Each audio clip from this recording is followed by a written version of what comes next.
Beyond the Wild.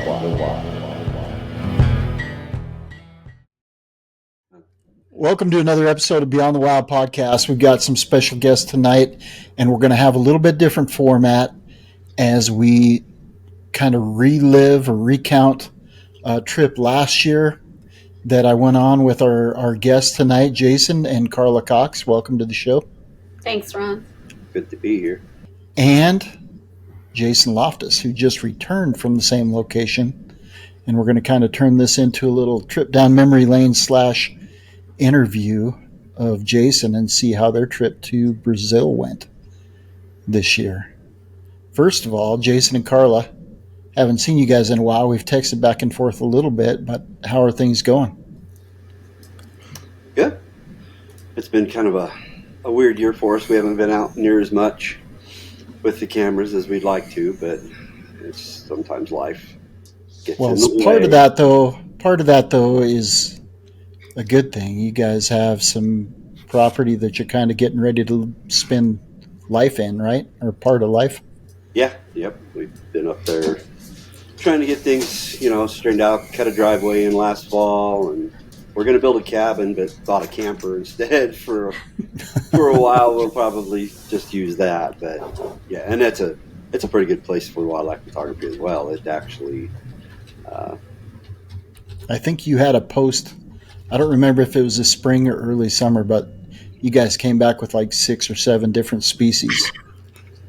Yeah, there's moose, deer, elk, pronghorn aren't on the property, but they're really close. Rattlesnakes. There's been some sandhill cranes showing up lately too, which have been. Mm-hmm. We got some pretty cool pictures of sandhill and wildflowers, which was pretty cool. But yeah, it's an awesome place. It's peaceful.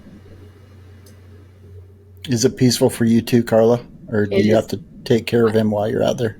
Nope, it's my happy place. I tell him I'm not taking care of anybody. This is my peaceful place. Yeah. Build me a deck, and I'm going to go sit up there and drink my coffee.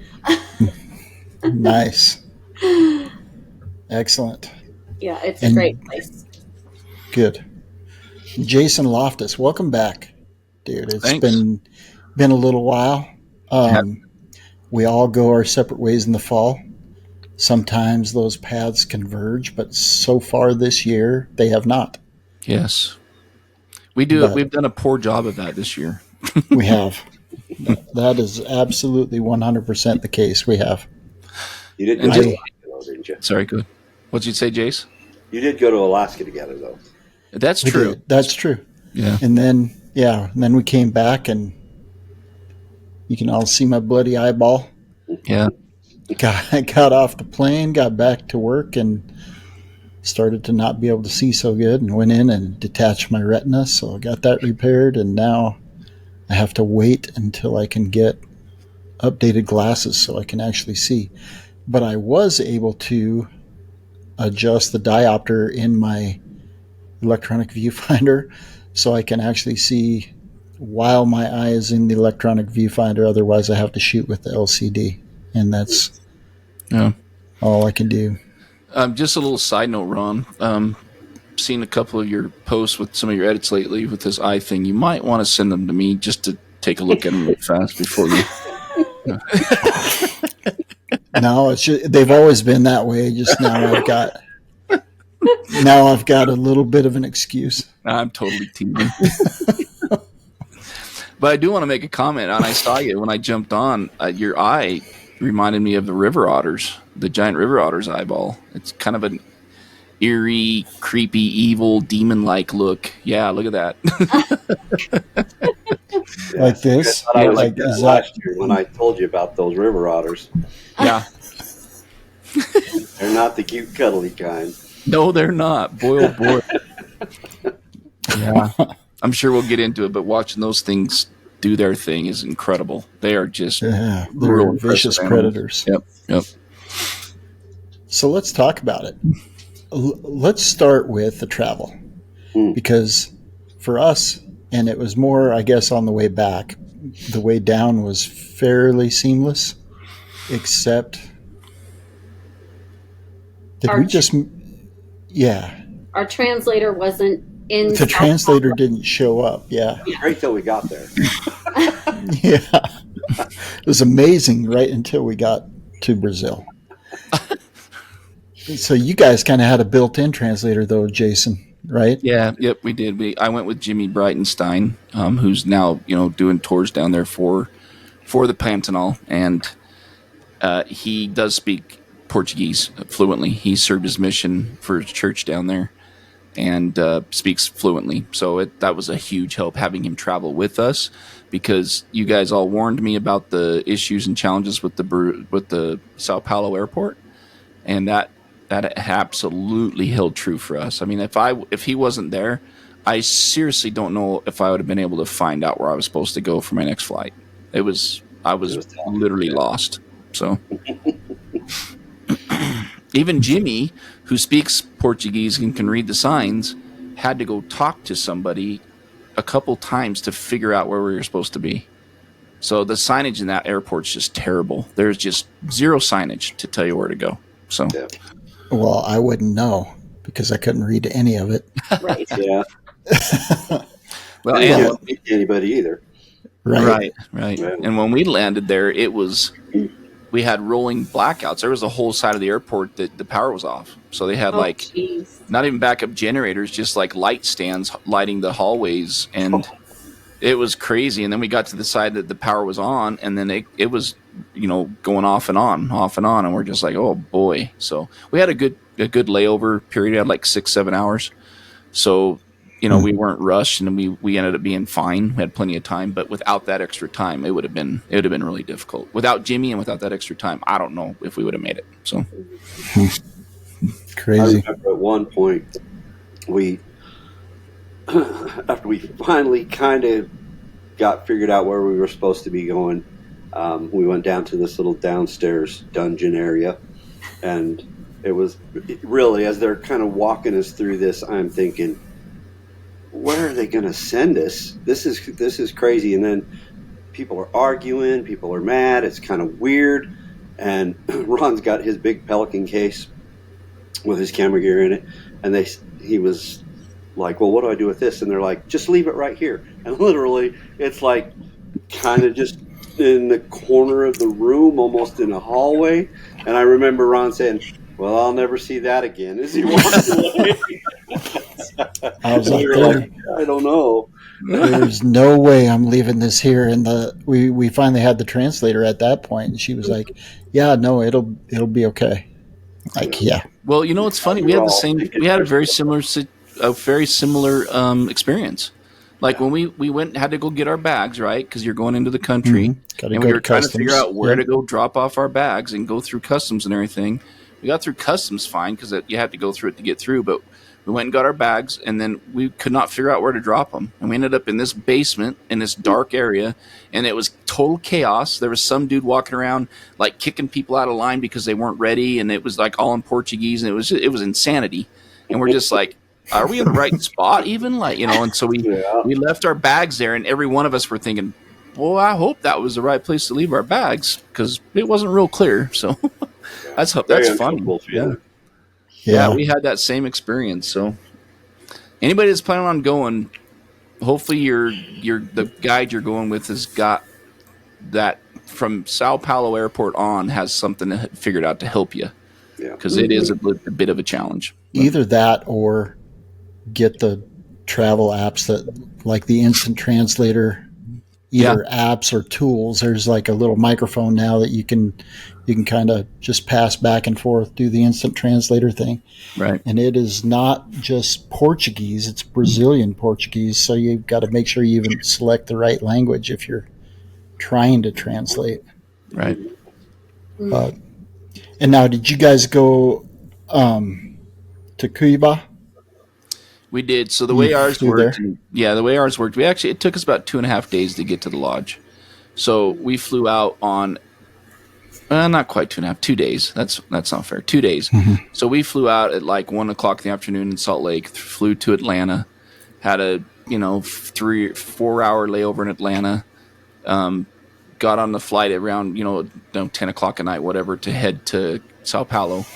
got to Sao Paulo, in the morning, and flew from there. Had a layover about 5-6 hours. Flew from there to Cuiabá, and then at the Cuiabá we got there late enough in the afternoon. It was like 4 or 5 in the afternoon that we just had time to basically we went and stayed in the hotel and ate dinner and got a good night's sleep. And then we got up the next morning first thing and got on the bus to ride down to the lodge. And it took us about 8 hours to get down to the lodge because we stopped quite a bit on the way down because we had quite a few photographic opportunities on the way down too. So did you see any marsh deer? Because Jason Cox was like, that's the we one talked about see, that, right? Yeah. And right there next to the road, and they were talking about how spooky they were, and these two dudes just stood there and let us take pictures. That's awesome. Yeah, on the way down we saw a male, and he was in velvet, and he was a smaller one, and he didn't stick around for a shot. It wasn't spooky, but he just wasn't in a spot to get a photograph. And then I did see a doe, and then got a couple photos of her. And then, we saw a couple of, with some birds and that. We saw our first tuiuiu. I'm never going to get that down. Tuiuiu, which is that great big giant bird with the white and body and the black head with the red around its neck. It's like a giant stork-looking bird. Anyways, it was on a nest right off the side of the road back there, and then we saw some roadside hawks and some things. One of them had a frog, and they were super tolerant. We got out and got pretty much full frame images of those, and just random stuff like that. First caiman, for whatever reason, that time of year they were doing their their mating thing where they kind of like posture with their tail out of the water and they do the bubbles, and we were watching some of that and hung out there with some caiman for a bit, and we ended up not seeing any more of those Pantanal deer until we were on our way out, and then we saw a giant buck, and of course there was 2 other smaller bucks with them. They gave me a really good look, and I got some cool photos. But the big guy, as soon as we stopped, he went and bedded down in the marsh, and so we couldn't see him. So, anyways, yeah, that's for the Pantanal deer, whatever they call them. That was the gist of it.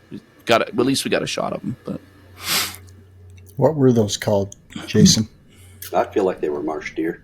Marsh deer. Marsh deer, yeah. The guy just said Pantanal deer, which I think he's just making it up. It's probably just a marsh deer, but yeah. And then the other one were the single horn ones, rocket deer. Is that right? I always thought they were saying rocket. Yeah. But they weren't. We didn't see any of those. But we just saw one, I think. That was when we were the second half of the trip, right? The second half, yeah. Second lodge, yeah. Oh, on the land-based stuff. Yeah. Yeah, those bucks are cool enough looking though, Jace. I mean, I'd like to go back at some point, and I'd like to spend some time trying to photograph them. They're pretty. Yeah. They've got a really unique headgear and pretty cool. So their coloration's cool. Yeah, they're definitely neat deer. Yeah, big bodied deer for a deer. I mean, it's kind of like in between an elk and a deer, right? Is kind of what I was, But so yeah, then we got there late, right? We got there late in the afternoon, and it was super humid that day when we got to the lodge. I was like, oh boy, here we go. But it sweated a lot until we got kind of checked in, and and then it was we can talk more about that. But the rest of the trip was fine weather-wise. But so Jason and Karla, this has kind of been haunting me every time I go back and look at those pictures. Do you remember the day we got there? There's those hyacinth macaws, the blue ones, the big blue ones. Yeah. And they were like all over the lodge grounds. They were everywhere. Yeah. And just squawking, made all kinds of noise, and everything else was nervous when they were around. And then, I don't know, did you guys have any luck catching any more of those at camp? Because I never saw another one at camp, I don't think. I think after that, I don't think we ever caught any more during the day. We could hear them or see them at night. Yeah. And I think Amy and I were the only ones who went over, because we got some pretty decent shots of them that day. Amy and I did. And then we were irritated because everybody started yelling at us. That was our first evening boat ride, and they were like, let's go. And we're like, we're taking pictures. It wasn't everybody. It was just me. Oh, Sorry. it was Ron. Ron was yelling at us. I believe he gave you the big whistle and let's go. Yep. We got a couple shots, and then Ron, we never saw them again after that. That's what I was going to say. I saw all of them and thought, oh, well, those are going to be easy. We'll have a billion That pictures is of those. exactly what I thought too. Never again. There wouldn't be that many of them in the trees and them not be coming back. So Yep. I thought, nope, let's go see a jaguar. And then they were gone.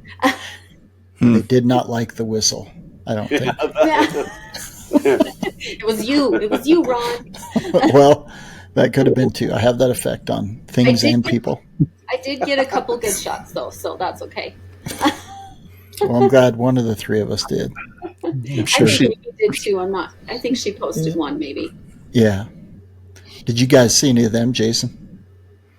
Well, Loftus? so not at our lodge. We did not. Our lodge was a pretty small lodge. That was, I think it was fine. It was great, but it was a smaller lodge than your guys. And the only reason I know that is because we went to your guys' lodge on our last morning, and the owner, they all know each other down there. And the owner, they had at the lodge, your guys' lodge, there was a crab-eating fox. And it was in the, and you guys will know where this is at. It was, you go in the gate to the left, there's a little bathroom past that building, and there's a culvert. And she had them in there as a den, and she was going out and hunting and coming back, and the pups were just starting to kind of come out of the den. But anyways, when we got there, we were sitting over there. They let us go try to get them, and then obviously we saw the hyacinth macaws, and we did get some photos of them. There was like 6 of them, and they were all in this one big tree, and we were able to get some decent looks at them. They were high, and they were some busy backgrounds on that, but we did get clear shots of them. And we were hoping for the blue macaws. The blue macaws are quite a bit rarer, and apparently they are around too off and on, but we never saw them. And then we saw those stupid Chaco chachalaca birds. Yeah. Those things, oh my gosh, at our lodge. So anyway, so let me finish that. So yes, we did see those, and we waited for the fox. The lady came over and asked us, "What are you guys waiting for?" We thought you were just here to like photograph the birds and that. We're like, well, we're waiting for the fox. She goes, oh, well, she moved the kits yesterday out into the bush. We're like, oh, so never mind. Then we can go back, So that ended that. We were hoping to get those crab-eating foxes, especially Jimmy, because that's his favorite critters, the foxes, and he's got a goal to try to photograph every fox species. But yeah, those Chaco chachalacas, we had one at our lodge that literally every morning would come down at 5 o'clock, and he'd go to the window of the kitchen, and he'd sit there and do his screech. And he would just do it at that window nonstop. I mean, I think Amy posted a video of it. So did Amber. And, we woke up before our alarm every morning because of that bird. I mean, it was just, and the guy, the owner of the lodge, he's like, I hate that bird, and Amy told us, or not Amy, sorry. Lydia and Amber told us one night he was literally fighting with the bird. Like the bird was up in the air with the claws, and he was swatting at the bird. Like they were arguing, this bird and the guy that runs the lodge. So saw him one time enter the kitchen, and the guy opens the door, and the bird goes flying out as he boots it out of the kitchen. It's just one of those, like the local pet bird that's annoying everybody. But so anyways, yeah, kind of fun. But that's hilarious. Yeah, and we had the capuchin monkeys at our lodge. They were there a lot. Capuchin? Cappuccino monkeys. Cappuccino. Yeah. Marcel. The Capuchin monkeys were at our lodge a lot. And I don't know if they were over there at your guys's, but we shot them quite a bit. We shot them the first night and then the last morning because we weren't around the lodge other than that. But they were. Well, we had a couple decent shoots with them, and then they would at night they ran across the roof. You could hear them. Oh, cool! Running across the roof of the lodge, and then jump back in the trees. But seemed like when it was rainy, they came out a lot more. I guess I can't say that for sure, but I know the best shoot that I had with them. I think Jason and I kind of stalked them through the trees for a while, and it was kind of at the tail end of a rainstorm So I don't know if they were out there because whatever the bugs were there when it was wet or what, Mm. but just seemed to be more active. Yeah, it's crazy the difference between 3 or 4 weeks. And I know that's something we'd want to talk about, because I remember you guys talking about your trip and the weather and the humidity and the heat and the challenges with some of the bugs and things like that. And I was ready for battle. I bought fans, I bought neck cooling things, I was ready, and it was very tolerable for that time of year. I mean, it would get hot in the day, no question. It was 100 degrees almost every day, but it wasn't very humid, and it would get down in the 60s and 70s in the morning and evenings. And so you had about a 4 or 5 hour window middle of the day that was pretty brutal. And the way our lodge works is you're on the boat, you're on the river the entire day. You don't go back. So I actually joked that they brought us our lunch on the river, so it was like the Pantanal Uber Eats, So the lodge has a boat come out and deliver our lunches to all the boats, and we find a shady spot and chill and eat our lunch and head back out on the river. And quite honestly, that was interesting because we had quite a few opportunities middle of the day. Yeah. That other boats were not getting because they were back at the lodge, for lunch and stuff. But I would have never thought it was even worth shooting middle of the day. But the light seemed to be very workable, which was really surprising to me. I thought for sure it'd just be heat waves and garbage, and I got some very, very usable images in the middle of the day. So that was interesting to me as well. But that's awesome. Yeah, I don't think we were back for like breakfast every day. We'd go out in the morning, right? Am I remembering that correctly? Yeah. Have a little snack, and then we'd come back in for like a brunch or something. 8 o'clock. I remember, yeah. I think there was one day we stayed out a little later. I don't remember. There was definitely one day where we ended up staying out quite a bit later. Mm-hmm. Almost till lunch, I thought maybe. But yeah, for the most part, we were back for breakfast and then headed back out after lunch at some point. Whatever it was, by the time we got back, it was sort of an MMA match at the coffee machine when we got back, because everybody was ready for a cup. Yeah, that's a fact. Too funny. And the coffee cups were these little tiny, like Shooters. shot glasses. Shot glasses. So you almost just stand there with one while the other one's making, and then go back and sip just it. walk circles and drink. Yeah. It's too funny. That was fun. But yeah, how was the food? Did you guys eat a lot of catfish? We didn't eat a ton of catfish. They had fish a couple different nights. Most of it for us was beef. They did a lot of beef. I was surprised by that, and it had really, really good flavor. But the beef down there is very gristly, very tough, very chewy, but flavorful. So it was kind of an interesting conundrum on that. And then we had chicken quite a bit. Chicken and beef was what we had mostly. But almost every night at dinner there was 2 or 3 options for protein. And there was, I'm sure it was the same rice and beans for every meal. And then some kind of a pasta. Whether it was noodles or a pasta, like the curly noodles or something, some type of like a ramen noodle or a, pasta noodle. That's, what I'm trying to say, like a curly noodle, like a penne noodle or something. I don't know what you mean. I'm not going to say anymore. I'm done. Keep trying I'm trying to explain it. I made myself look like a fool enough. But yeah, then it was like the roots, the vegetables, and the rooted vegetables, and that, like potatoes and different types of potatoes, and the carrots, and the food was really good, actually. I mean, I ate a ton of food. Like I ate way more food that week than I would in a month, and I'm not kidding. Like I'm usually a 1 meal a day kind of guy when I'm running and gunning here at home and just busy, whatever. And there I ate breakfast, lunch, dinner, and they were decent plates full of, good fresh food and fresh fruit in the morning, which was great. Some eggs and sausage available with different pastries and stuff. But what was kind of interesting is I ate like that, and I literally lost 8 pounds while I was gone. And I think it's a test that all of us talked about. I think it's a testament to just good, clean food that's not full of crap and not over processed and all those things, right? I think it was the same way when we were in Svalbard, right? It was the same way in Svalbard, and in Costa Rica, I lost weight too. The bread was like, it didn't make you feel bloated, and the cheeses were great. And, so the food was about. I'm sure it was the same you guys had, for at your lodge. It was very similar, I'm sure. But yeah, it was all good. It was good food.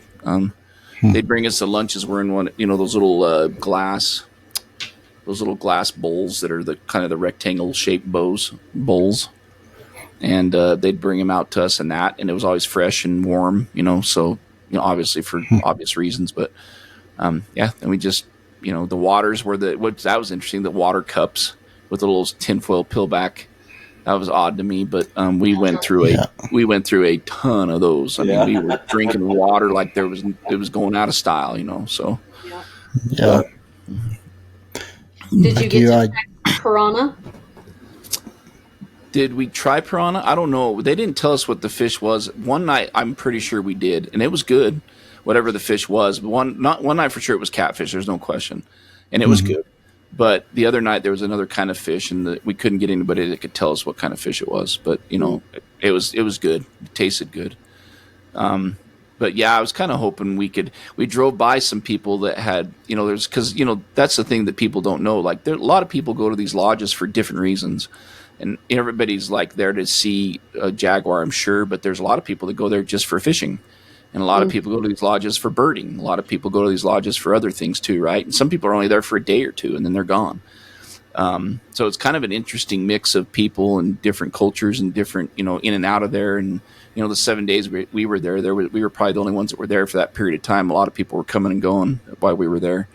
But we went by this one couple, and they looked like they might have been English of some kind. But they were on a boat with a guy, and they had just caught a giant catfish. I mean, it was probably a 50, 60-pound catfish. And they were posing with it while the guy was taking a picture of them. But it got me like, man, that'd be kind of fun to just wet a hook while we're here and try to catch one of these giant catfish. But, they got catfish in that river that gets up to 100 pounds. Mm-hmm. So, people definitely come all over the place to go fishing there for that reason too. But we were like the gift stores, even you'd have the capybara, the caiman, the jaguars, the Jobru storks or cranes or whatever, and then the catfish. Mm-hmm. And I was surprised by that because it was kind of one of those species that people sought out. Yep. But I almost got hooked into buying one of those little stuffed piranhas when I was at one of the gift shops when I was leaving, but I didn't. I left it there. But what if you never go back, Jason? You won't have the opportunity to get it next time. The last thing I need is another freaking trinket in my office here. And trust me, so I'm not missing it that much. But it was kind of cool. I mean, they're real piranhas that are stuffed. The way they preserve them, they're real, and the teeth and everything. So kind of cool. Kind of a cool little gift to bring back. But anyways, yeah. But yeah, it was kind of wild to see all the different people that were there for the different reasons, and most of the boats that were there were people with cell phones and very point and shoot cameras and stuff. There's very few other groups or people there that we saw on boats that had long lenses, and if it did, it was just a onesie twosie thing here and there.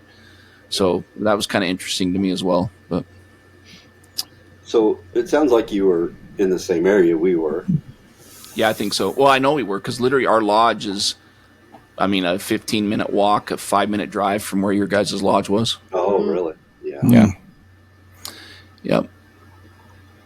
So we went, when you guys were coming down to your lodge, if there was the road split and you went to the right and we went to the left, and our lodge was just on that split, a few hundred yards. So did you do like we did? Did you do two different lodges where you just did boats and then you did land, or did you just do boats? Yeah, our trip was set up, and Jimmy's going to do that for his groups when he sets these up for the next years, but he's going to have an add-on or an adder available for people that they want to do like a couple days at a land-based lodge. Mm-hmm. But ours was all just river. We stayed in the same place the entire time. It was 7 days on the water, and and then we left on the 8th day, and being at the lodge. But we didn't go on the river the last day. We just hung around on the lodge and did an in the field, podcast, and shot the monkeys and went over to your guys' lodge and tried to get those crab eating foxes and stuff, and just kicked around, ate lunch, waited for the bus to pick us up and then take us back. So because our flight was at like 3 a.m. on Saturday. Oh. So we were trying to drag out heading to the airport so we didn't have to just sit at the airport for 7-8 hours, but Or what was it, 25 hours? Far too long. A lot. yeah. Yeah, that sucks. I remember that story. But that was in Sao Paulo though, right? That was back in Sao Paulo. Yeah. Yeah, the Cuiabá airport's really nice. I mean, it was very it was small. Only a few gates and very nice. Seems newer, well Except laid out. It reminded me of like a city bus where there's like people standing on the roof and things like that. Our plane was so full. Oh, really? Yeah. Even Cuiabá, that it was just packed, and I was in the very back. Oh. But, yeah, it was kind of nutty. And they're not, I mean, I remember, like, I don't know why Amy and I got in line and how Jason got behind us a couple people. And so, like, I waved him up, to come stand with us. And the guy directly behind Amy and I would not let Jason come up there with us. Would not let him do it. He was like, nope. And I was like, that's my husband. He said, I don't care. And he would not let Jason come up with me. And we were like, geez. Yeah. So that's weird. It's just a different atmosphere. It felt, just different. Yeah. Oh yeah. Yeah, we picked up on, or at least I did. I picked up on some of those cultural nuances and differences for sure. With just the way, I mean, yeah, I laughed, and it's not a big deal. But you got an assigned seat. You're going to get on the plane. My only concern is getting on at a reasonable time, so I have a place to put my bag. That's all I care about. Yeah. Yeah. But just when we were leaving Sao Paulo to go to Cuiabá, they called for people that need assistance, right? That's the first, before they start calling the groups. And I'm not kidding you. Everybody. Half of the plane needed assistance. And none of them needed assistance. I was just like, what? It's like, holy cow. Well, okay, this is how we doing this, right? So anyways, but yeah. Yeah, I joked. That was interesting. Start carrying a cane and walk with a limp. And right. Yeah, no shame in their game.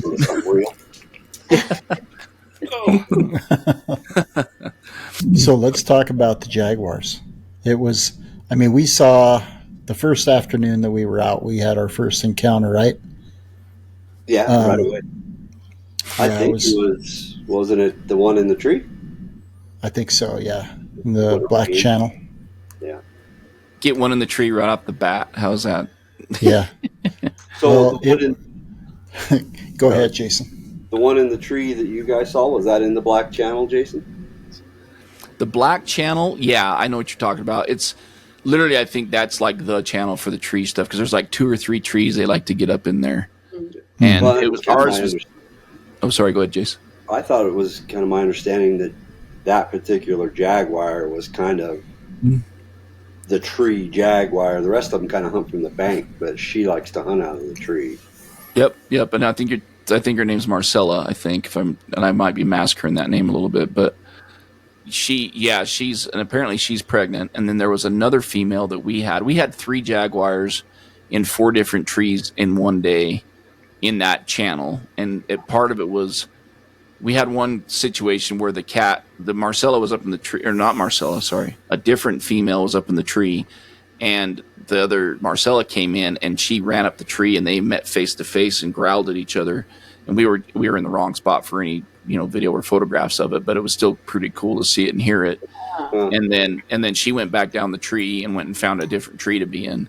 So at one point we had 2 cats in those trees on that channel. But like you said, I think it seems to be one cat, definitely she's known for it, like you said. And then a couple of the other ones will do it from time to time too, apparently. But it seems to be the females that like to be in the trees. Well, and she's probably teaching all of her cubs to do it. Teaching the cubs, yeah. Right. Except that one that fell out. Yeah, he probably has PTSD. He's not much for trees. Were they little cubs, pups, or kittens, or were they? No, that one was pretty good size. We had one. Well, I'll let you guys talk about it, but we had one that was in the water, and it was a little younger. And what that thing was like, biting mom's tail, going through the water, hanging on, climbing on her back. Oh, cool. That was quite the opportunity. And then the one that was in the tree that fell out of the tree, it was a pretty good sized cat. Yeah. Wasn't quite wasn't quite adult size, but it was definitely a lot more mature. Oh, so Jason and Karla, when they were playing out in the middle of the water, do you remember that? Oh yeah. So the mom and the cub were playing out in the middle of the water, Jason, and she would dunk the cub underwater, and then she'd let the cub dunk her. They'd go under and come back up, and got these crazy images with the water spraying. And then she was riding mom's back through the channel. So I come back, and my mom says, "Oh, you need to see these pictures." And so we were photographing one way, and there was a boat like directly across from us. So the boat was in the background. Unless you like stood up and shot down, you're going to get the boat in the background. Yeah. And it was just the way it was. But I stayed low and kind of got that because it told part of the story. So my mom shows me these pictures. I'm like, that's impossible. And she says, "What do you mean?" I said, "I'm right there." And so our boat is in the background. So it was them because I got them too. Yeah. So my mom met this lady, and she was showing her these pictures from Brazil, and mom showed me this Facebook post. And it was the exact same time. So this lady was there the exact same time we were photographing each other in the blurry background. But it was pretty crazy. Yeah, what are the chances? Cool. Yeah. Yeah. That's cool. Yeah. I hope it wasn't the one that I yelled at. No, I'm just kidding. There were so many. I mean, unless you kept good notes, how could you remember, Ron? I have photographic documentation of each one. Such a That was meanie. a very cool encounter, though. Watching that cub and that mom. Oh, that would have been crazy water cool. like that was just. I mean, it was fun. You get a good picture just to watch. That was an experience. It was so cool. Yeah. Yeah, she was a grumpy female. I can't remember, was she Priscilla or something? I can't remember none of their dang names. But she was, when we first found them too, she was pretty upset. It seemed like when all the boats pulled up, she got kind of nervy. Turned the cub up kind of under a bush and stuff, and didn't really want to play. But then she came walking down the bank, and I got my favorite picture of the whole trip. And she just looks mean. I mean, she just looks like nobody mess with me. I don't like you. She didn't pay a lot of attention to the cub right then. He kind of was just following along. But when they got in the water, I was surprised at how much she played with him. She was definitely a good mom. But her personality, she just almost flopped when she got in the water and he got playful. It was pretty cool. Yeah, we saw Priscilla for sure, and she had her cub, but the cub was quite a bit bigger, which is kind of interesting. Well, yeah, it would be a year and a half old versus a yearling now. Yeah. Yeah. And I mean, I'm not kidding when I say when they're a year and a half. Like this cub was not much smaller than her, and so yes, he was still hanging out with her, but he was a pretty good sized cat. You didn't feel like you were shooting a cub, and put it that way, But yeah, that's cool. You guys got that. We didn't get any of that kind of stuff. There was one cat that had 2 new kittens of the year, and she was in the bush. She had a kill, and we kept going by this area to see her because she'd killed something across the river, and everybody was trying to catch her, calling the kittens across the river to feed. and it never happened. We never saw them, but we saw the 1.5 year old. We saw multiple 1.5 year old kittens, but none of the playing, none of that interaction like that. We got some different interaction, we can talk about, but yeah, you guys got some successful hunts, right? we did not get any successful hunts at all. Oh, really? Yeah, no. We saw a lot of hunting, Yeah. but lots of unsuccessful hunts. But no successful hunts, which was kind of a bummer. We was hoping to, that was obviously everybody wants that shot. Mm-hmm. But that's literally the only shot that I could have imagined wanting to get that we didn't get, and everything else was pretty incredible. But we got the mating, which is a surprise. I didn't know there was a mating pair that was mating while we were there, and they had joined up, and like the last 2 days we were there, they were together on the riverbank quite often. And apparently, I didn't know this, but they mate for 3 days, and they mate up to 35 times a day. And it's a pretty quick process. We witnessed it multiple times, but when the male, mounts the female, their penis is barbed. And when they connect, then it's about 10-15 seconds, and he bites the back of her head.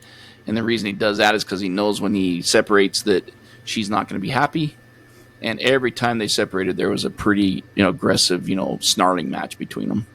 So that made for some cool photos, and that interaction. And then she didn't want anything to do with him for 15-20 minutes, whatever, and he would follow her, and she'd snarl at him, and he'd back up like, whoa, sorry. And then pretty soon she'd be receptive again, and they'd do their thing, and it started all over. And so it was pretty wild to watch that, and see how that process works, for sure. So we did see that, which we didn't expect to see.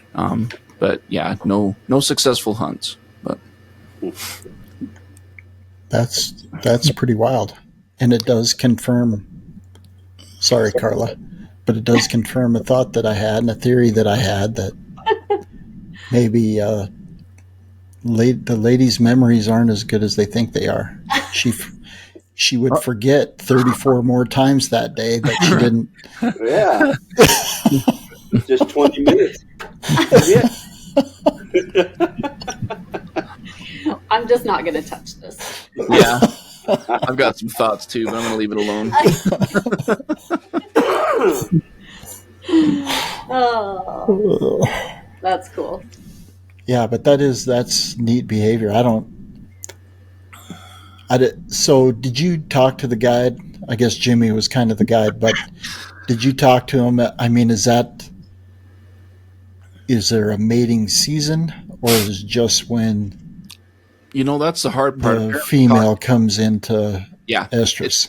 It's kind of when she comes into estrus. So we were there in their springtime, right? Obviously, and I guess they can breed anywhere between like July and September. It's just they kind of come into heat, and then the male will catch up with them. And actually, we even saw when we first saw them laying on the beach together. They weren't really. It wasn't really a beach, but a flat area that wasn't full of cover. We saw another male, and we photographed him, and then he was sneaking up in there trying to get a peek at the action, and at one point he actually chased the other male off. Mm-hmm. So it was very similar to other mating that we've all witnessed with ungulates and everything else, right? As far as all that kind of behavior goes, mm-hmm. It was kind of interesting. But yeah, the 35 times, in a 3-day period, each day for a 3-day period was pretty wild. And they don't hunt or anything during that time, so that was kind of interesting too. The male will just stay with her the entire time. They'll do their thing, and then once the mating is done, then they'll part ways and go do their thing, So but we just got lucky to catch it. And a group that was there before us had found a mating pair too. There was a bunch of footage in that, and Lydia had a friend that was there, and they got quite a bit of stuff of that mating process with some different cats apparently. So I think it's just a luck of the draw, a timing thing. That group got hunting stuff, and then we left. And then Harry Collins, who's been on the previous podcast, he actually showed up after we left. And of course, right off the bat, first morning, they got, a hunting success with a caiman, so it's just the luck of the draw. And I'd like to try to go back, I think, at some point, just because I had an incredible experience, better than I expected. And this was kind of one of those trips for me that I felt like, I'll do it, check it off the list and move on.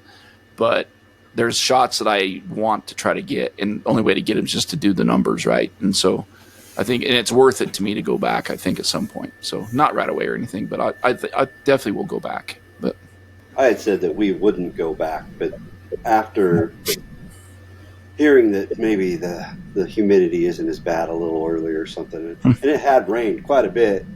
It rained quite a bit while we were there, and I think it had been raining a little bit to the point when we were getting there, and that probably added to the humidity because it was horrible.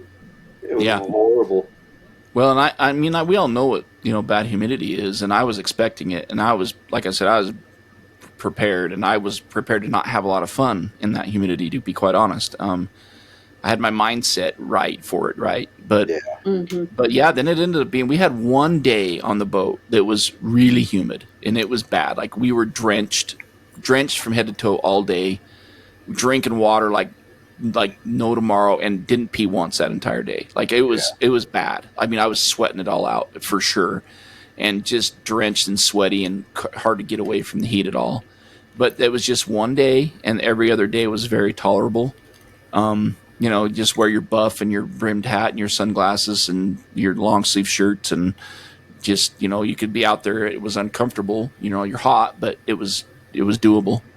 Those buffs came in handy though, didn't they?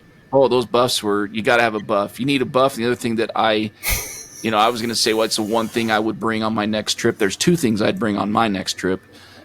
One would be a pair of gloves, the sun gloves. That's something that I wish I'd have had just to keep my hands covered because they were sitting in the sun quite a bit. And then a seat cushion, because being on our boat, the boats were nice, the seats were comfortable, but when you're sitting in it for 12 hours, a little extra cushion would definitely have been nice and would have helped. So, that's two things that I would definitely take next time. How many people were on your trip, Jason? So there was 7 of us total. And so the way it worked out was, it was nice. Each of us had our own row on the boat, because so we could go across, like if there was something going on either side. But he'd obviously have us sit, every other one so that you could see through and then keep the boat balanced. But then if we came up on something, there's more than one time we about had the boat leaned into the water as we're trying to get everybody go to this side, and we could get real over the water real easy. You know what I mean? So, so yeah, that was nice too. And the other thing that I learned on our trip was that having a good driver was a game changer. Like, I'm pretty sure if it would have been just an average driver that was keeping us in all those jams, that we would have not even had close to the experience we had. Jimmy, worked with this lodge and asked for their best driver, and I'm convinced based on what we saw that we had their best driver. He'd been doing it for 25 years. He was an older gentleman and had a lot of experience, and the dynamic between the drivers down there was really interesting to me. It seems like the younger ones were pretty aggressive and maybe a little bit unethical and a little bit pushy.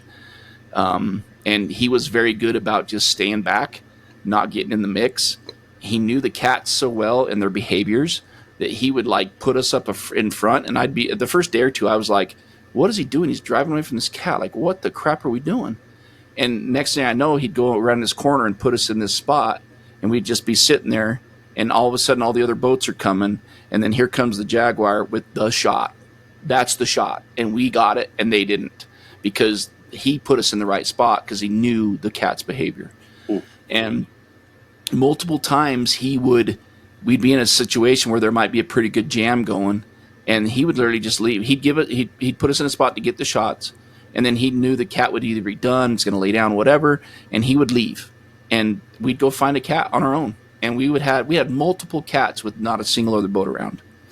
And sometimes the boats would start to show up, and then when they did, there might be 4 or 5, and then we'd get some shots again, and he'd bail and go find us another cat. So that was a game changer for sure. Like, having a good driver that is, A, ethical, B, can read knows the animals and knows the body language and knows what they're going to do to put you in the right spot for a good shot. All those things were huge for us as far as the Jaguars went. The other animals, it was, you'd run into a river otter family fishing, and you just go and take advantage of it, right? And he knew how to put us in good spots for that too. He was, down there. There's different types of guides, right? There's photography boat guides, or there's tourist boat guides, or there's fishing boat guides, and if you are going out and you end up getting a fishing boat guide while you're trying to take photos of jaguars, you're not going to have a very good experience. You know what I mean? So I think that's just, and if you're going with a tour leader, they should be making sure that you got a fishing or a photography boat guide for sure. But yeah, anyways, I cannot stress enough how much that made a difference, because I can see how it'd be a very frustrating situation for certain people being stuck in those jams, constantly bouncing off of each other. And don't get me wrong, there was times where, there's a cat in a tree, she's sleeping, quote, hunting, and we're parked there with all the other boats to wait for the shot, right? And that was just the way it was. There was a few times that was going on for sure. But if it wasn't a scenario like that and the cat was on the move, he would just put us in the right spot to get the good shots, and then off we'd go and find a different cat, So pretty incredible that way. Our guy did good in the crowds. He always figured out, kind of where to be, where the cat was going. Right. I would say, you guys agree with that? Yeah. I agree with that. Yeah, I don't know that the driver could have done that, but Lucas, our guide, did that. Yeah, Lucas so he was telling the driver where to go. Okay, yeah. Yep, he was really good about it. I mean, he was a biologist or something, I think, right? Like, so he'd been there a long time, knew behaviors, knew all the cats. So he was really good about getting us in good spots and good positions, I thought. Yeah, that's huge. I need to get a hold of Lucas, because we were going to do a podcast last year, and then he went down and was chasing his girlfriend, and we missed each other. There's just kind of that window of time, and we're kind of approaching that. The problem was, for us, it's in the middle of elk rut, moose rut, and for him, that's his off season. Like when the rainy season starts, he gets a little bit of a break. So I need to get a hold of him and Ron, that was his wife. Get him on. Was it? Yeah. Remember we had that confusion? Well, we had a girlfriend and a wife. He said both. Yeah. But he told us when we finally questioned him about it that they say either one for their spouse or significant other. Yeah, that was the story, because he used both, so he couldn't back out of it at that point. Yeah, that was funny. Yeah, it's funny. We were back on the position thing real quick. I just wanted to mention this because, like, after day 2, like halfway through the second day, like we literally looked at Jimmy and said, "Listen, wherever he wants to go, just tell him to go. Like he doesn't need to ask us. He is putting us in. He knows his stuff. He's going to put us where we need to be." And it was spot on. Like we never questioned it again. Like the first day, it'd be like, we'd talk to Jimmy, like, "Jimmy, where's he going? Like, we want to be in front of this cat." And then he would talk to him for a minute, and he'd go, "Well, he says that cat's going to lay down, and nobody's going to get any shots anymore. So he thinks that we should go, to over this way or something." And we'd be like, "Okay, whatever." And then we'd sit there and wait, and guess what? The cat had laid down. And then he would go, put us somewhere else. And anyways, just, experience after experience like that, and it was enough that, like, after day 2, it was like, okay, listen, wherever he wants to go,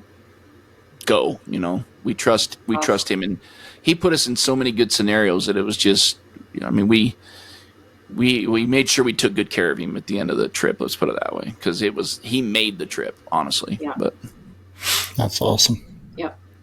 Yeah. Okay. Did you get a tapir? You know what? We went one afternoon. This is funny.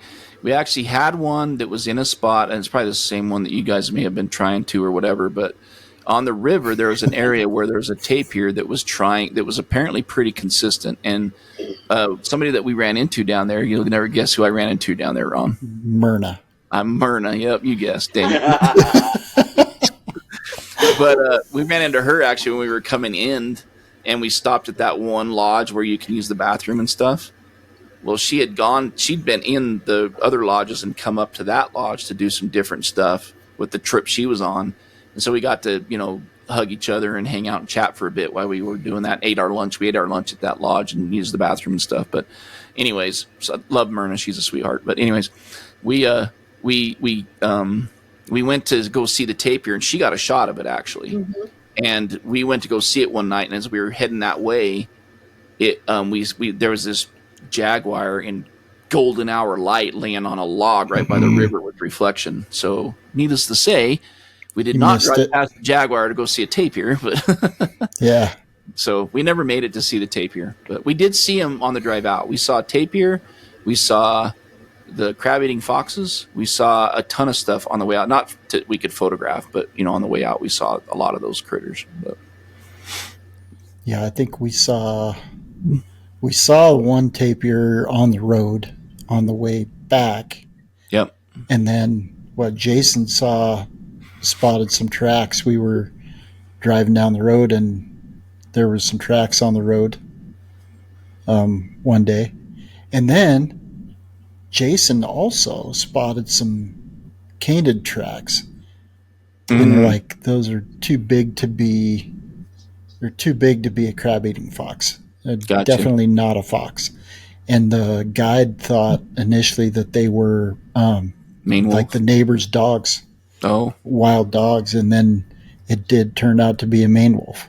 Oh, that's really cool. Somebody at that lodge got drone footage of it like right after we left. Yeah. Yeah, we had a promise of, not a promise, we had a potential for a Maine wolf. If we wanted it, we would have had to have gone and stayed at a different lodge. Yeah. And we were talking about it like if it was but the guy that Jimmy knows that runs, is a driver and does other lodge stuff, he said he checked, and he sent Jimmy a photo of this Maine wolf on the lawn of this place in the middle of the day. And they definitely were feeding it. Yeah. I'm sure they were. But here's the other thing is that it wasn't coming around anymore when we were there. So we didn't chance it obviously, but yeah, we never saw a Maine wolf. We thought there might be a chance for that in those crab-eating foxes, those two different scenarios. But yeah. Did you get to see the giant anteaters at all? No. Well, let me think. No, we did not see. No, we did not see any giant anteaters. I thought we might have seen one on the drive-in or something, but our driver was telling us that he saw one the day before, driving a group in the middle of the day, like 3:00 in the afternoon. So there was a chance we could see one, but we never did see one. And we weren't focused on it either, right? I mean, we weren't in the right lodge at the right place to even pretend to try to see one. We just were, hoping on a random chance that we might see one, but.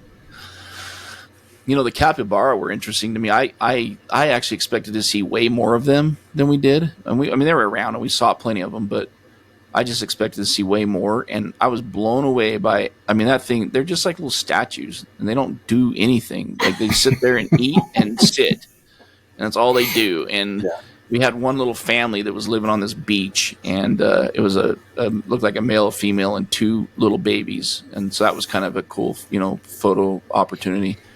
But I was blown away by the few that were around when literally the one I saw was the one hunt I saw that I got some shots of the jaguar running through the water sideways to catch it. And it was a capybara. And I was blown away by how fast those things are. Like when they want to go, those things are incredible. And they're basically like an aquatic rat. They can swim underwater for a long period of time. I was just blown away by. I just didn't know that's how they rolled. I was thinking, these are going to be killing capybara all the time, but I don't think they kill many capybara. Unless they catch one slipping. So, but we saw the probably the most active hunt that I remember seeing was. There was one on the bank, and it was hunting a capybara, and she would kind of go into the brush and then come back out trying to figure out where the capybara was. And the capybara it was like it read the script way ahead of time, and the jaguar would leave the bank and the capybara would move back to where the jaguar was. It was just like circling it. Yeah. And it didn't have any trouble slipping away. Yeah. But you guys remember that? Yep. that it was like a high bank, and I thought, man, we're going to get that jumping shot. Yeah. Yes. That capybara was smart. Like, Yeah. it knew the whole time, even though it couldn't see. It knew where Yeah. that jaguar was the whole time, and it made the right moves. And that jaguar finally was just like, I've lost it. I don't even know where it went. So just gave up. It's pretty incredible, huh? Watching that, just any. I mean, we all say it all the time, but watching nature happen is it's pretty cool. I mean, there's so many things eating so many things down there. There's constantly something. You never know when you're going to come around a corner and see a caiman with a fish in its mouth, or a, whatever. I mean, the jaguar hunting, or birds. Like, I was blown away by the amount of birds. Like, I got so many kingfisher shots with crabs in their mouth, with fish in their mouth, and herons with fish in their mouth, and it was that I didn't expect any of that. Honestly, I knew I was going to see other birds in that, but thanks to Lydia, quite honestly, and Andrew, who I didn't realize was quite the birder himself. He was our guy on Merlin. He was identifying all the birds for us and keeping a list, and we stopped and photographed quite a few birds that I would have been like, really? We're going to stop for a kingfisher? Like, let's go look for jaguars. And then we pull up on this perch, and it's dark background and the light's insane. And next thing you know, I'm over there blasting away at this kingfisher, so Of course it was. I do owe Lydia some thanks. Yeah. This beat coming out of the shadow. Yeah. Right. No, it wasn't that good, but yeah. Kingfisher had bugle breath going. Yeah, right. His head thrown back.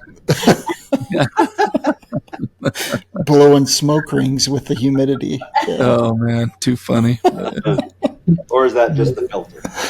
Yeah. AI. Could have been some post work, but yeah. There was a ton of birds, so it was crazy. I'm not a big bird person, but kingfishers are super cool, so that always would draw your attention. And the little bitty ones to the great big ones. I mean, it was a lot of variety. Yep, I think there's four species of kingfishers down there, if I remember right, and I can't remember all the names, but one's the Amazon, one's the pygmy, one's the green, and one's the it's not banded, it's belted. Yep, that's right. So that's the four species, and we saw every one of them and photographed every one of them. So that was kind of cool. The pygmies are just crazy. It's crazy how small those things are. It's just we've photographed the pygmies from about 4 feet. Like, you had to move to get to your minimal focal distance, right, with the long glass. Right. You guys saw the bats, didn't you, in the tree? Yeah. We did see the bats. Yep. Yeah, we saw the bats in that tree. Yeah, it was kind of wild. That was kind of fun. We took some photos of that too. But you know what's interesting? A little side note, Ron. That became a factor for me, actually. That minimum focus distance on that 1 to 300. My 400 is insane, right? I can get real close to stuff with my 400. That 1 to 300 is like 5.9 feet or something. So there was multiple times when I was trying to use it to shoot some caiman in the water, and that we were just too close, and I couldn't. I couldn't get them in focus. So that was a side note. For ungulates, it would never be a problem, obviously, but for that lens, for smaller stuff, I don't know. You just gotta know that you're only going to get 6 feet out of it, basically. But. So I had a surprise visitor this last week. Mm-hmm. From Florida, actually. Matthew Sullivan. We had him on the old podcast, but we'll have to get him back on to discuss this little impromptu trip. But he wanted to find a western hognose snake, and he was on the way, drove from Florida on the way to Glacier National Park to get married.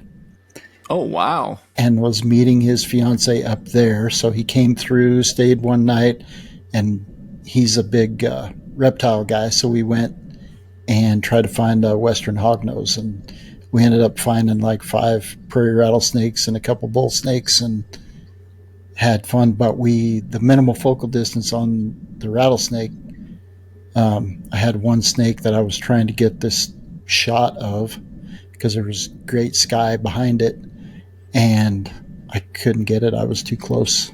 Yep. So Yep. That's a factor if you're thinking about if you're gonna buy that lens.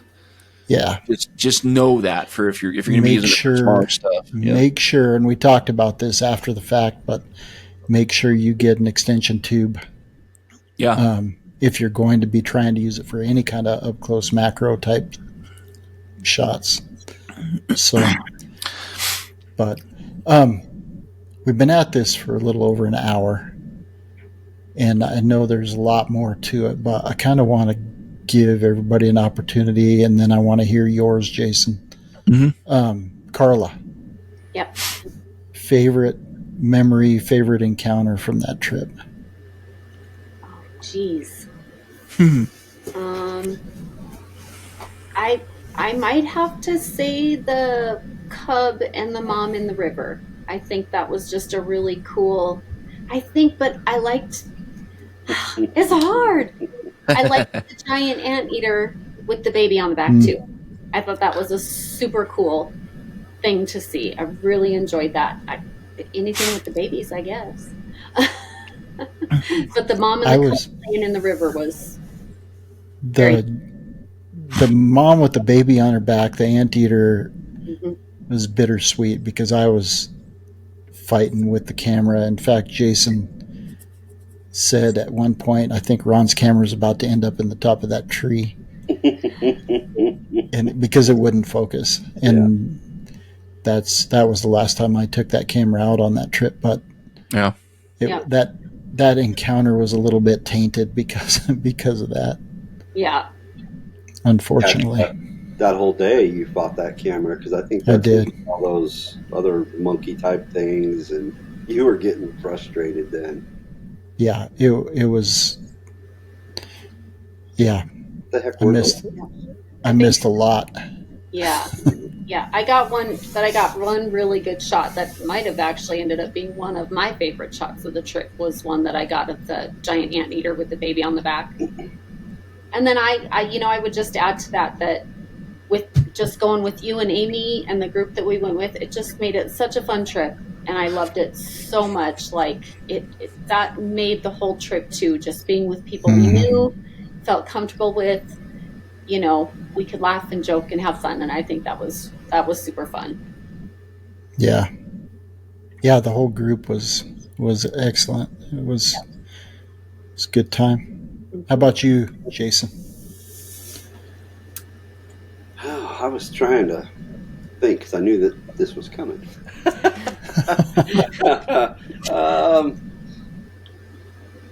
Gosh, there was once we got out of civilization, I literally really, really enjoyed most of it just because it was new. That was. I've always, as a kid, always read all the Theodore Roosevelt books and stuff, his African stuff and his South American stuff. And so for me to go to those places is just, it's living out a childhood dream. So just being there was amazing for me, the whole thing, except for when I was being rained on relentlessly that one day. I remember that was pretty rough. Yeah. But, I have one moment that I caught that I actually got a picture of, was a river otter that was swimming up the river, and it swam right into the sunset. The sun is setting above it, and there's just that long trail in the water, and he's swimming right up that. That was probably one of my more memorable encounters. It was really pretty quick, but it was pretty neat. Yeah. That encounter with that river otter, it turned, and I don't remember what everybody else was kind of looking off, or maybe it was just the position I was in the boat that I kind of got lucky. But that thing turned and came directly at us, and I just hung my camera over the side and snapped a couple images of it coming 100% right at us, and they're full frame, not cropped at all, and that thing is right there.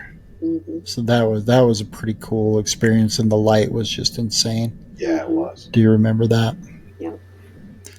I think mine still is honestly, it probably made this experience a little bit more memorable.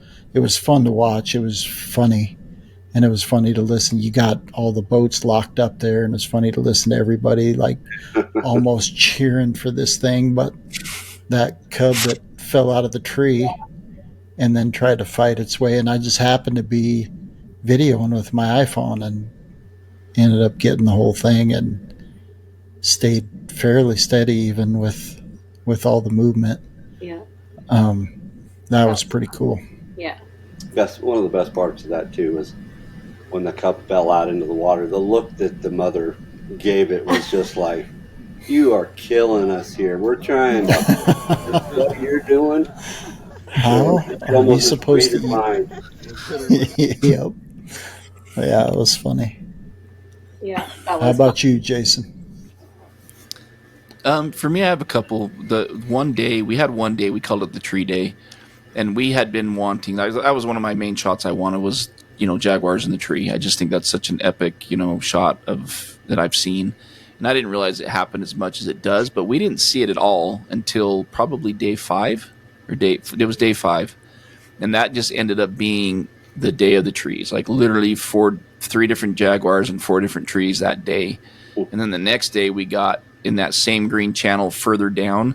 If you guys saw, there's that one. It's like it's hidden from the sun. It's a shady spot, but it's a giant limb that comes straight out, and it's low, and it's pretty open. And we had a cat on that, and then we watched that one leap into the water and hunting. So the cats in the tree was a big one for me. That was a high on the list, and we ended up just getting lots of opportunities at it. Thankfully, but a big surprise for me was those giant river otters. Those things. I think they ended up being my favorite, and we got one day that it had caught we thought it was an eel, but talking to our guide, it was not an eel. It was some kind of a long eel-like looking fish, probably about 5 feet long and pretty good size, about the size of your arm. So pretty a big critter. And we watched one catch one and eat the entire thing, and then left, and we thought we were leaving, and as we were leaving, he came by us again with another one in his mouth. So we went back to the snag where he was hanging out and eating them, and hung out and photographed the entire process. And it was a little gruesome, lots of blood and but that stuff is pretty incredible to witness. And those little things, the way they can chomp through a fish is pretty incredible. So those ended up being quite a big fave for me. And then the caiman, I mean, I have a lot, right? But the caiman, and that's part of why I want to go back, is because what I found pretty quick was just between the river otters, caiman, and the jaguars, you can always find something to photograph. And it's even in the middle of the day with the light being workable, you could go back and just look for cool caiman that have interesting. Like we found one that's got a big scar on the back of him. He had obviously been attacked by a jaguar and got away. Found a couple with teeth sticking through the roof of their mouths, which we were really looking for after I heard you talking about it, Ron. Just got one with a fish in its mouth, but it was facing away from us, facing the bank, so we never got good photos of it. But was really hoping for caiman with something in its mouth, So just going back and trying to focus more on that kind of stuff for me would be something worth doing. But so yeah, I mean, it's hard to narrow it down, like you guys all said, a favorite. But for me, it's probably that river otter encounter. Where he sat and chomped through, and I don't know where he put it all. I mean, they're 6 feet long, but I mean, he ate 2 giant, 7-8 inch around, 5 foot long fish in about 20 minutes, and I don't know where he put it all, but he ate it all. So he probably burned it off. Those things never stop moving. Yeah.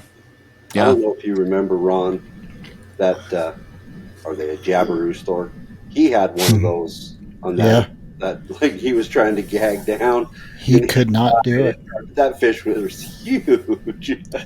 Those storks were like what, 5.5 feet tall? They're as tall as Amy. so 5 foot, yeah. We kept trying to put her and one together. That fish was like almost as long as as the stork. Yeah, he tried hard to get it down, but I was tried several times, and then finally just left it in that pond. Yeah. He'd have had one leg bigger than the other if he had got The it down. diameter of his throat would have tripled, I can tell you that. Yeah.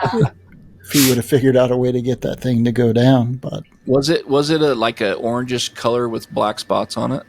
It About was a 5 little foot ways long. away from us, but it It seemed was- like it was real dark colored. it was Yeah, dark. Yeah, but it was kind of backlit. Yeah, I was just curious if it was the same thing, but yeah, I'm sure it was. But Probably. we did see an otter in the river with one. Mhm. And it was a wrestling match. I mean, that thing was Yeah. swirling wrapping around its and head and swirling, and yep. And then that otter, I don't think we didn't get to photograph that, did we? Because the otter took off and fought that thing like all the way across the river, and we didn't get to it. Yeah. But Yeah, it's a pretty incredible place. It's a place I didn't think.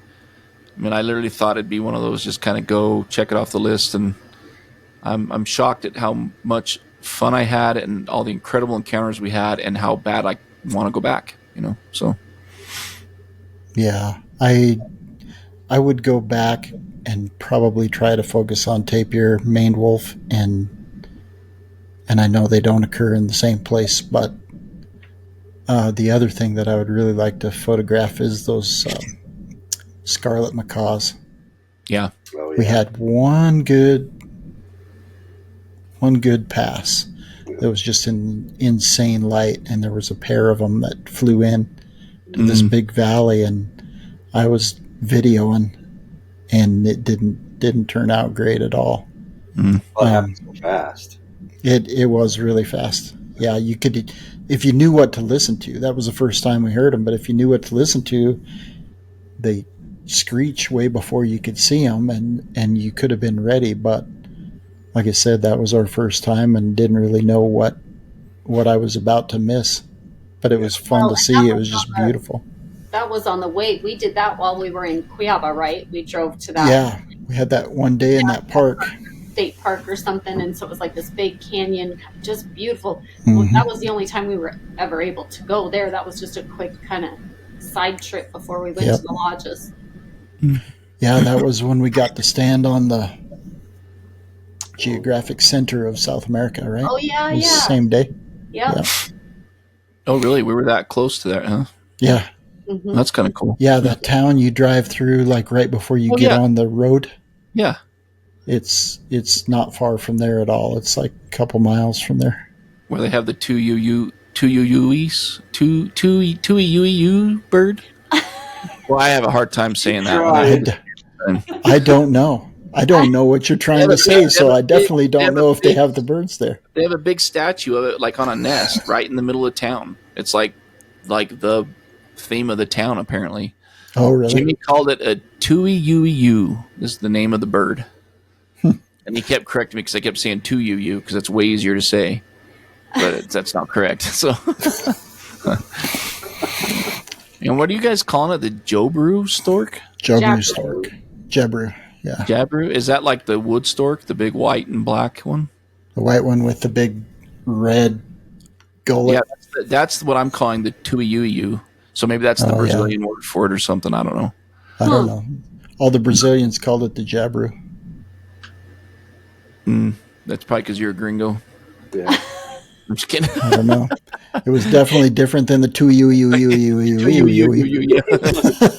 Glad we got the people that called it the Jabiru.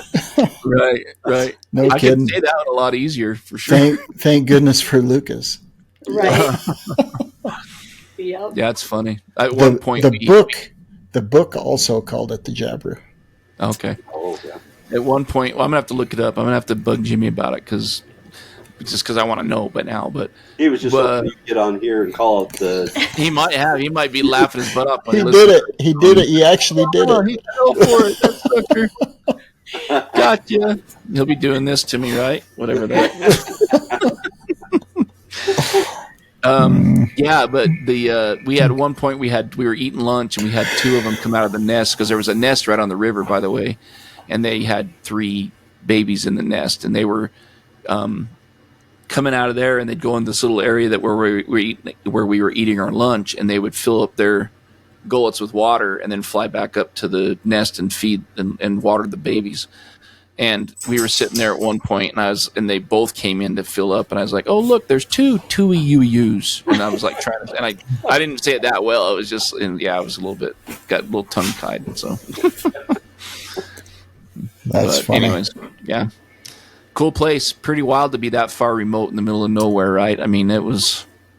Yeah, there's a lot of cool things about it, and the heat. Again, I think it's the right time of year. The heat's not, if you're out of the rainy season. Completely out of the rainy season, it's a completely different story.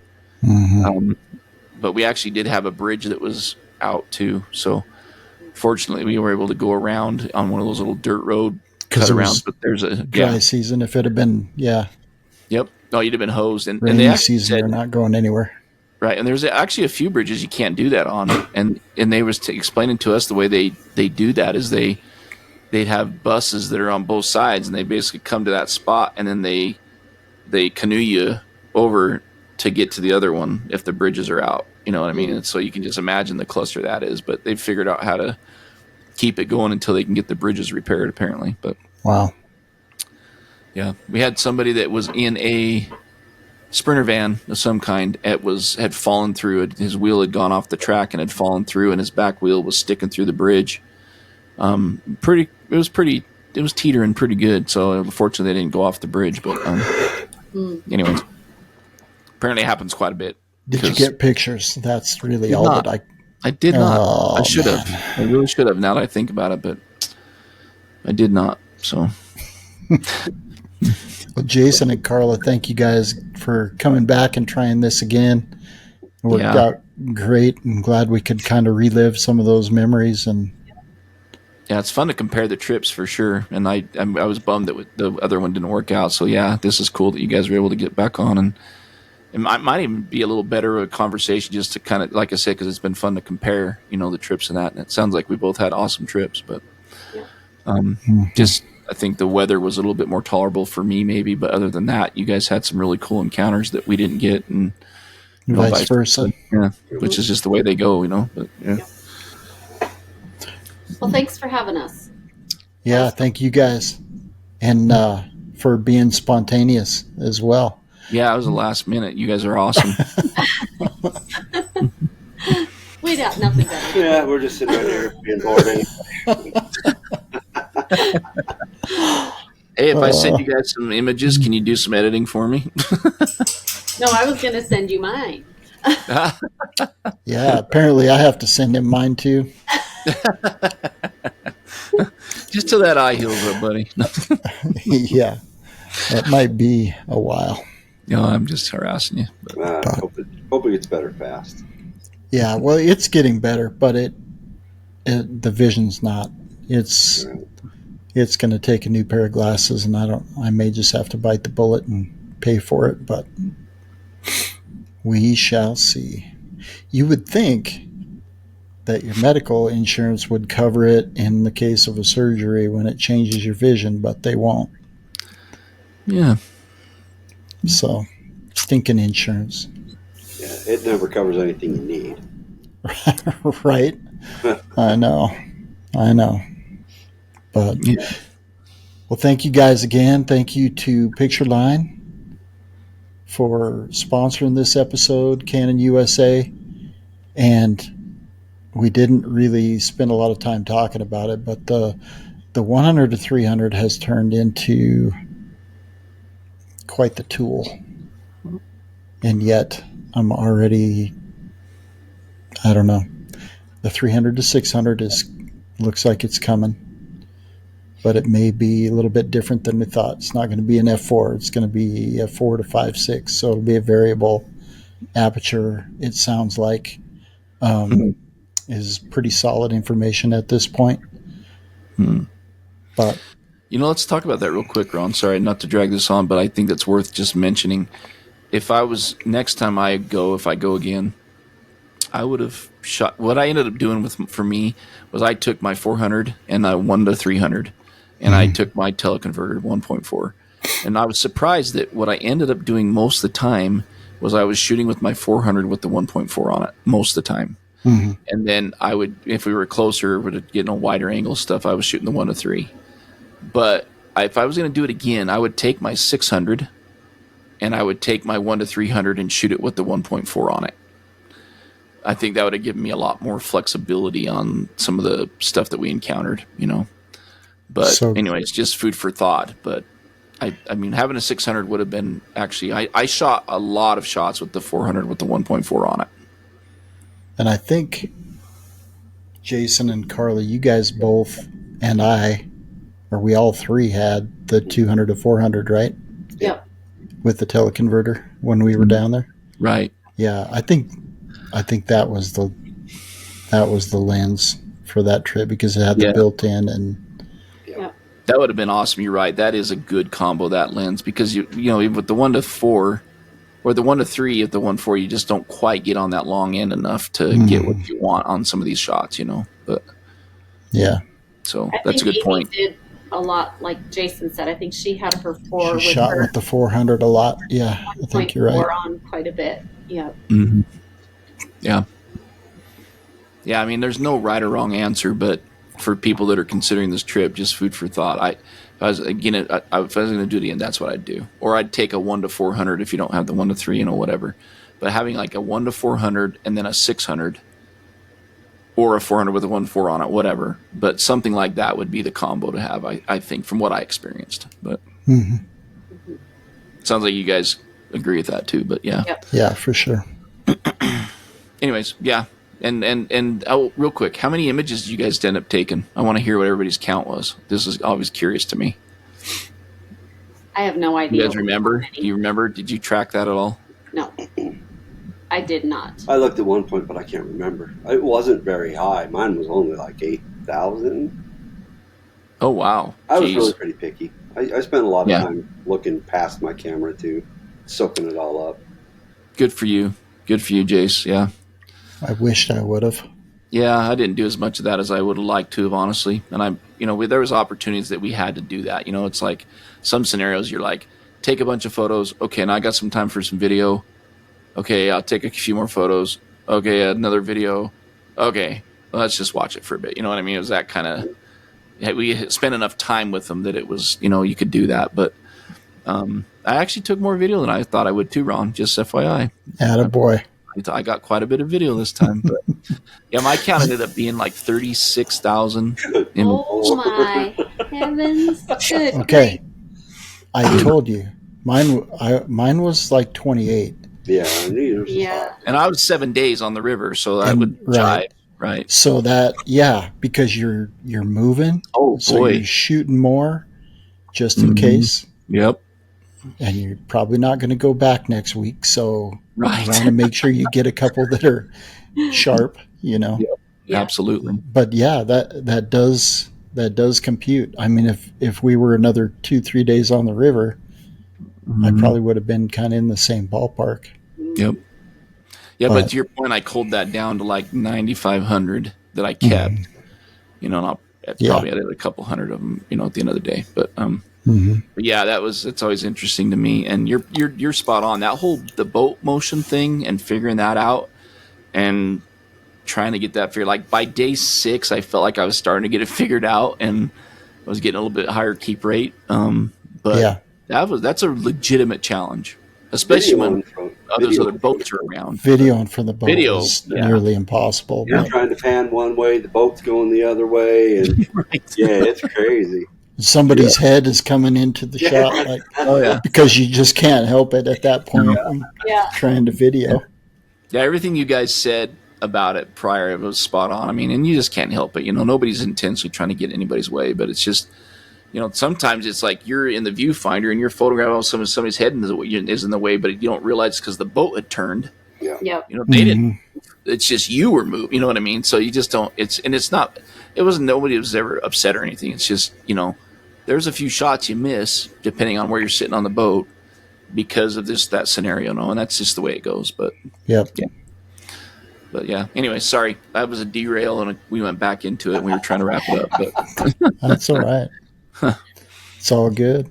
yeah. Again, thank you all for listening. Thanks, Jason and Karla Cox, for coming on tonight.